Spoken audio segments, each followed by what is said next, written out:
Hola, mi nombre es Leopoldo Juárez Canales. Soy estudiante de la licenciatura en Derecho en la Universidad Virtual del Estado de Guanajuato, con número de matrícula 22010741.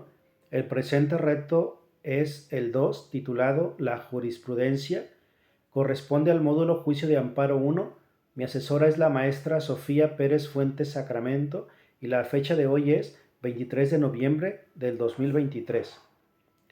A continuación, daré respuesta a 5 cuestiones luego del análisis de 3 jurisprudencias con número 102 diagonal 2011, 78 diagonal 2018 y 145 diagonal 2000 respectivamente. Posteriormente, voy a explicar la importancia y utilidad de la jurisprudencia para concluir. El caso 1 corresponde a la tesis de jurisprudencia 102 diagonal 2011, aprobada por la primera sala en sesión privada de 24 de agosto de 2011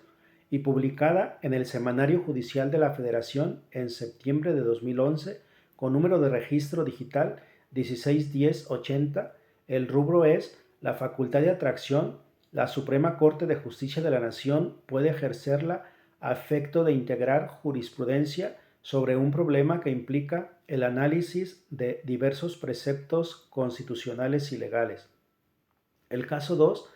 pertenece a la tesis 78 diagonal 2018 10A, aprobada por la primera sala en sesión privada de 28 de noviembre del 2018 y publicada en el Semanario Judicial de la Federación el 7 de diciembre del 2018 con registro digital 2018-828 con rubro Sistema de Justicia Penal Acusatorio Oral contra el auto que ordena la citación del investigado a la audiencia inicial. Es improcedente el juicio de amparo directo.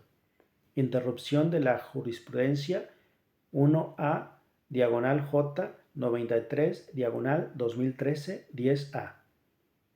El caso 3 pertenece a la tesis 145 diagonal 2000, aprobada por el Tribunal Pleno en su sesión privada, celebrada el 27 de noviembre de 2000 y publicada en el Semanario Judicial de la Federación en diciembre del 2000, con registro digital 190663, con rubro Jurisprudencia, su aplicación no viola la garantía de irretroactividad de la ley.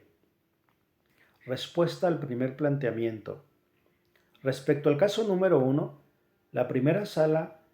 para la creación de la jurisprudencia utilizó el método de reiteración con base en el artículo 224 de la Ley de Amparo, que a la letra dice: la jurisprudencia por reiteración se establece por los tribunales colegiados de circuito cuando sustenten por unanimidad un mismo criterio en 5 sentencias no interrumpidas por otra en contrario, y en el artículo 216, párrafo segundo, que indica que la jurisprudencia por reiteración se establece por los tribunales colegiados de circuito.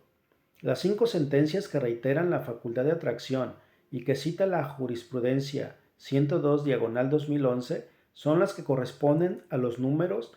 10 diagonal 2007-PL, 78 diagonal 2010, 120 diagonal 2010, 168 diagonal 2010 y 13 diagonal 2011. Así se cumple con los requisitos para la creación de jurisprudencia por reiteración. Se establece por los tribunales colegiados de circuito, por unanimidad de 4 votos, un mismo criterio, facultad de atracción, en 5 sentencias no interrumpidas por otra en contrario. Respuesta al segundo planteamiento. Respecto al caso número 2, los razonamientos para que la jurisprudencia 1A diagonal J 93 diagonal 2013 10A fuera sustituida por la jurisprudencia 1A diagonal 78 diagonal 2018 10A emitida por la primera sala de la Suprema Corte de Justicia de la Nación son los siguientes. Primero, la jurisprudencia 1A diagonal J 93 diagonal 2013 10A interpretó las legislaciones adjetivas penales de los estados de Chihuahua y Durango y sustentó que la orden de citación al investigado a la audiencia de formulación de imputación con apercibimiento de aprehensión en caso de no comparecer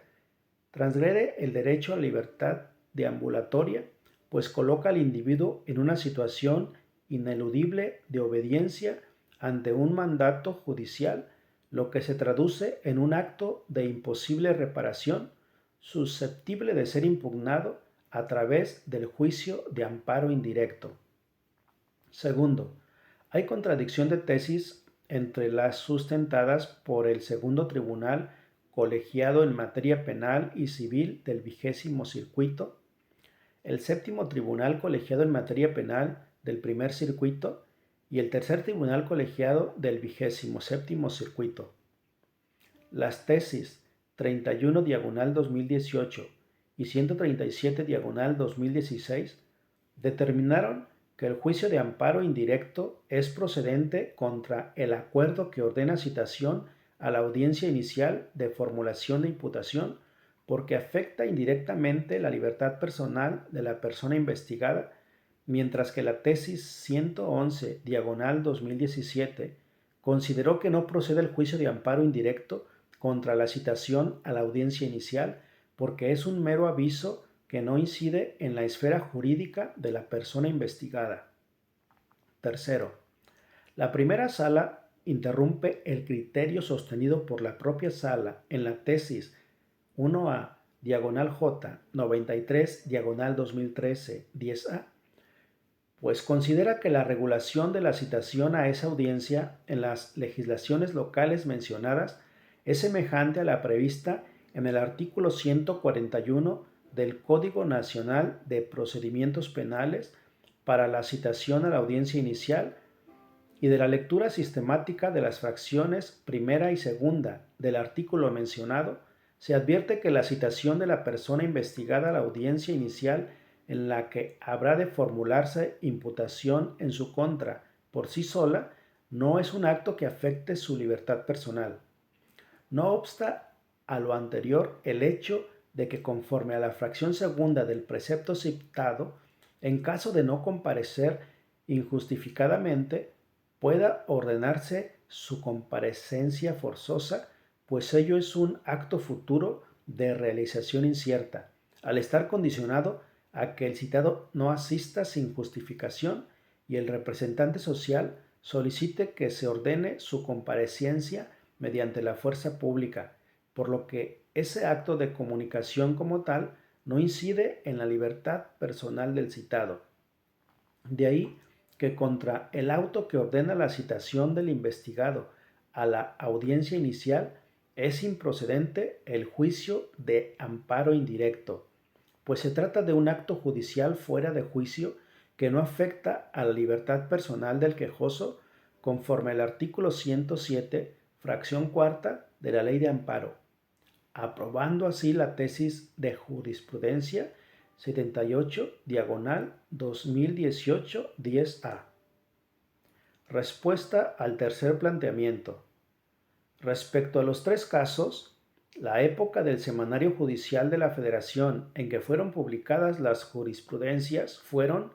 en la novena época, los casos 1 y 3, y en la 10ª época, el caso 2, como bien indicado en las mismas jurisprudencias. Respuesta al cuarto planteamiento. En el caso número 3, de acuerdo con el artículo 217 de la Ley de Amparo, por haber sido emitida en el Pleno de la Suprema Corte, la aplicación de dicha jurisprudencia es obligatoria para todas las autoridades jurisdiccionales de la Federación y de las entidades federativas, con excepción de la propia Suprema Corte. Es decir, es obligatoria para sus salas, para los plenos de circuito, los tribunales colegiados y unitarios de circuito, los juzgados de distrito, los tribunales militares y judiciales del orden común de los estados y de la Ciudad de México y tribunales administrativos y del trabajo locales o federales. Respuesta al quinto planteamiento. En el caso número 1, sí se cumple con el requisito establecido en el artículo 223 de la Ley de Amparo, respecto a los votos que deben emitirse para su aprobación, pues cuenta con la mayoría de 4 votos, como establece el artículo 223 de la Ley de Amparo y como podemos apreciar en los criterios que originaron la jurisprudencia. Finalmente concluyo diciendo que la jurisprudencia tiene su fundamento en la Constitución Política de los Estados Unidos Mexicanos, en los artículos 94 y 107, tiene suma importancia en el sistema jurídico, pues su misión es vigilar la estricta observancia de la ley y unificar la interpretación de ella. Para ello, las autoridades judiciales hacen las consideraciones, interpretaciones, razonamientos y estimaciones que son imprescindibles para complementar el ordenamiento jurídico y es de gran utilidad, pues gracias a ella los jueces pueden formarse los criterios jurídicos necesarios para actuar ante la toma de decisiones respecto a la interpretación de las leyes en la aplicación de los casos concretos. No olvidemos que las 3 formas de crear jurisprudencia son por reiteración, por contradicción de criterios y por precedentes obligatorios. Y una vez que ha sido creada, tiene carácter obligatorio por el principio de jerarquía de la autoridad que la emite, es decir, tiene obligatoriedad para los órganos jurisdiccionales inferiores que la emiten. Gracias por la atención y hasta luego.